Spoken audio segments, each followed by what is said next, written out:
दोन मैत्रिणींनी आजीचं घर बदलले एका सुंदर इको फ्रेंडली होमस्टे मध्ये. पेशाने मॅनेजमेंट कन्सल्टंट असलेली अनुजा फडके आणि आर्किटेक्ट स्नेहा महाशब्दे दोघी लहानपणीपासूनच्या जीवलग मैत्रिणी मुंबईतच वाढल्या, तिथेच नोकरी करत होत्या.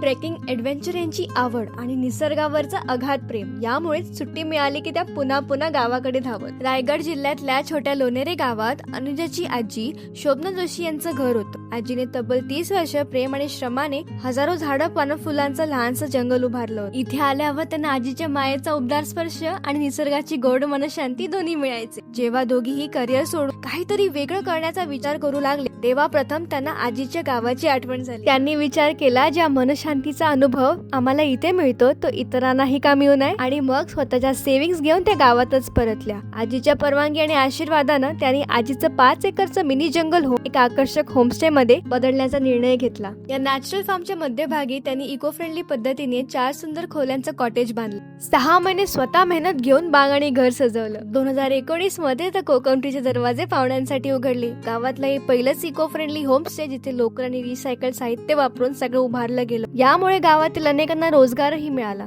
शहरातून आलेले पाहुणे इथल्या दाट हिरवाईचं कौतुक करतात तेव्हा आजींच्या चेहऱ्यावरचा आनंद त्यांच्या कष्टांचं सार्थक करतो. इथल्या ताज्या फळभाज्यांसह लोक योगा, ट्रेकिंग, आर्ट वर्कशॉपचा शांत आणि मनमोकळा अनुभव घेतात. आज 6 वर्षानंतर या दोन मैत्रिणींनी उभं केलेलं द कोकम ट्री अनेक शहरातील लोकांसाठी मन निवांत करण्याचं एक खास ठिकाण बनलं आहे. तुम्ही कधी अशा होमस्टे मध्ये निसर्गाच्या सानिध्यात सुट्ट्या घालवल्यात का? कमेंट्स मध्ये आवर्जून सांगा.